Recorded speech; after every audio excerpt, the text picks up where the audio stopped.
lingering track after another, the bull's trail had led me on a loop that hooked beneath the saddle I'd used to ambush the 2 herds of elk that morning.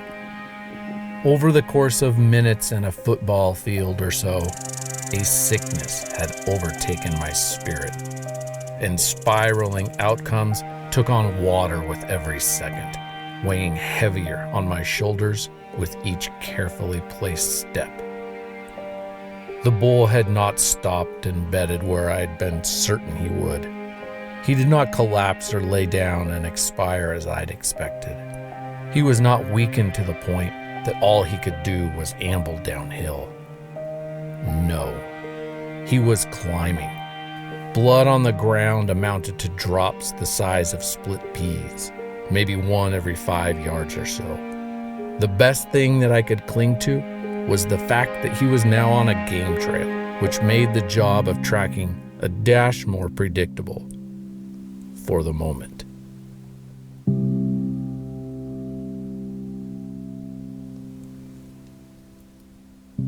But like all naturally occurring trails, I knew that this one only existed as a route, a predominant passage over the lip of this huge canyon, and then, as soon as it topped out into the next drainage, would likely dissipate. And I knew that once I reached the summit, tracking was going to get much, much more difficult. And it did. The span of a long-range archery shot or so later, the trail topped out into the neighboring canyon that stared back at me with a yawn. From this point, I was entering a new drainage with likely places for the bull to bed. I had already given the 6x6 herd bull an abundance of time, but given how this track and situation were materializing, I knew I'd better wait even longer. Quietly, I laid my bow on the ground, removed my pack, and sat squeamishly in the September sun. Looking at my camera at the video footage, I searched for clues and tried to reassure myself that my shot was ideal and I'd find the bull in the sloping old-growth forest ahead of me. I ate some food and fidgeted in my unsettled state. Another hour passed, and it felt easily twice that long. The blood was sparse among a checkerboard of fresh tracks. My eyes were drawn to the cover ahead of me as much as the ground below me, given I had a sense that this was an area the bull would be likely to bed. Heavy thumps suddenly pulsed through the air and flashes of tan streaked through the web of conifers down the slope to my right. My instincts were correct. The bull had indeed stopped, if not actually bedded in this area where I thought he would. My gut was also correct, unfortunately, that he was far from expired. Even as slow and as quietly as I was moving, I could not control the shifting wind as I advanced along the bull's blood trail. And sure enough, he had certainly been tipped off by the wind that surged forward and back like ocean waves on a rocky shore. This was nearly 4 hours after the shot, and the fact that he was still on his feet was a penetrating defeat to my spirit.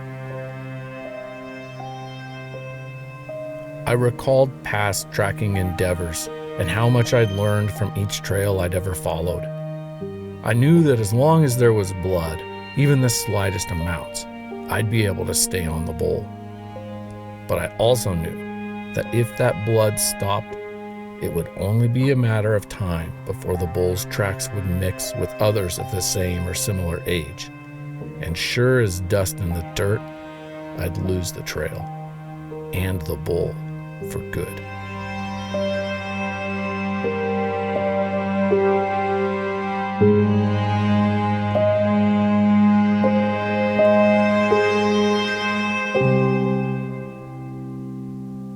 I'm pausing here in this story to address what feels like an elephant in the room.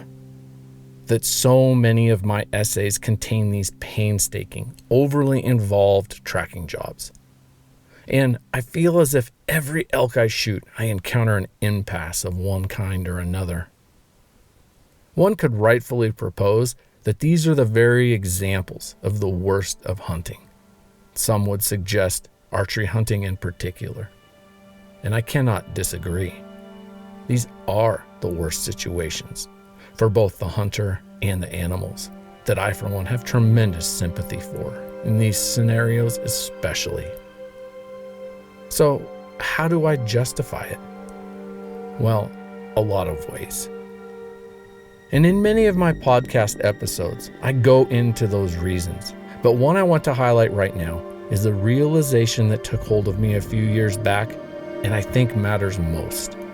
Nature is exceedingly cruel if we are measuring cruelty by the suffering we perceive the animals going through in both their life and their death. An animal falling victim to a hunter's bullet or arrow will likely, in various scenarios, experience some level of suffering. Many do not, however, which is worth noting, as that is the sought-after objective for every shot fired, for the animal to drop dead in its tracks. But that does not always happen. And I know for a fact that as an archery hunter, it is an absolute certainty that any shot I take will be painstakingly investigated to the micro detail, assuming a hit or a miss. I'm not sure the same could be said for hunters that fire rifles from long range and see the animal disappear from sight and, with little more than an expletive, assume that they missed and they move on. But the personal conviction of taking a shot at a living animal is as individual as the personalities, the ethics, perhaps even the politics of each person. I know that I take it very seriously, and for that, I always do my best. Therefore, I can live with myself and my hunting ethics. I can sleep at night knowing that I do everything I can.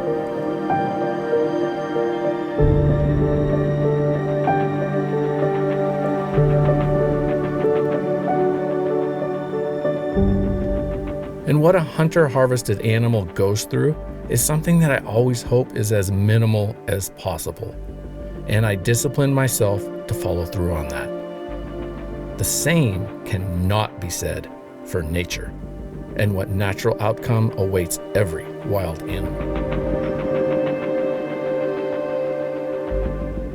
I do not believe that critters living in the wild become old and kind, then one peaceful evening softly slip off to the great unknown in their sleep under a warm and comforting starry sky. I think anyone with a realistic understanding of what happens in nature knows that the ways any and every animal passes would be considered excessively horrifying and tragic by the standards of humanity. And who am I to question what nature has been doing for a mind-melting number of years over the course of the entire existence of heartbeats on this earth?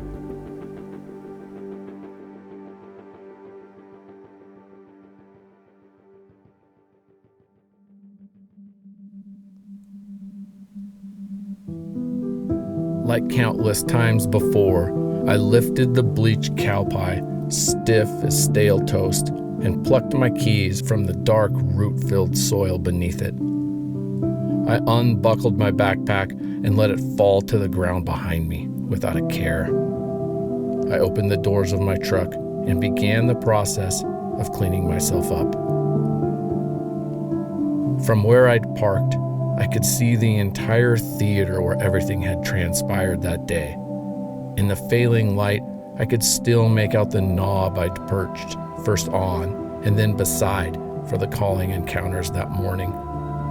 I could see where the bull and his herd had come from, where his trail had led me, circumventing the saddle his cows had safely passed through.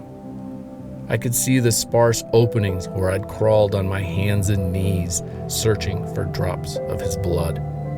I could see where I had to call it for the night and turn back, drop off the canyon wall, and descend into the valley floor where my optimism and I now sat.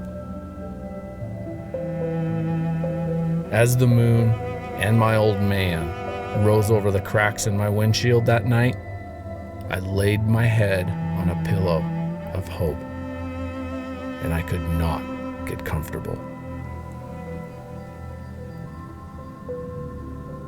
Overnight, the bull may have died in his bed, wherever he laid. There was likely a trail he left leading up to that place in this pastel-colored canyonscape that expanded above me like 200-year timber up close. As I hiked and warmed the fleece thermostat wrapped around my head, I felt like a scolded bird dog trying to pretend I could guess where that was. Every direction I looked seemed overflowing with likelihood. A few hundred yards of that is enough to make anyone sick with overwhelmment.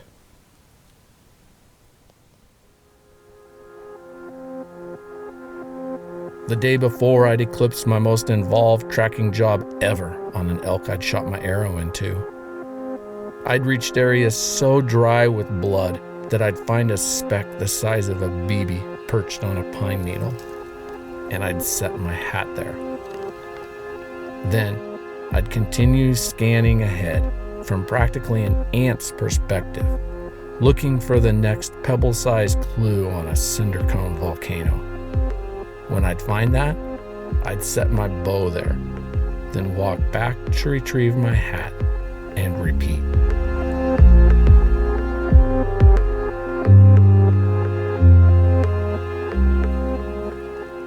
At times, I'd lose the trail completely and would rely entirely on dead reckoning to pick the lines where I thought the bull would have traveled.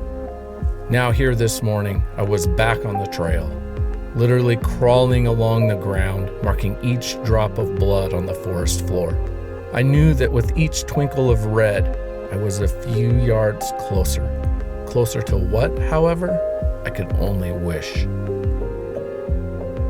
Then, as a ray of sunrise landed on the side of my face like a falling star through the forest canopy, a flash of crimson jerked my gaze. My eyes landed on a sheet of glossy red blood the size of a keyboard, pooled on the ground ahead of me. The heart in my chest skipped a beat, or 10. My eyes glared over the surroundings, desperately grasping for a branch of hope in this flooding moment of truth. I needed to see the bull on the ground at this point if I were to have any hope left. After lingering, frantic moments, my gaze eventually returned to my feet like a beat dog.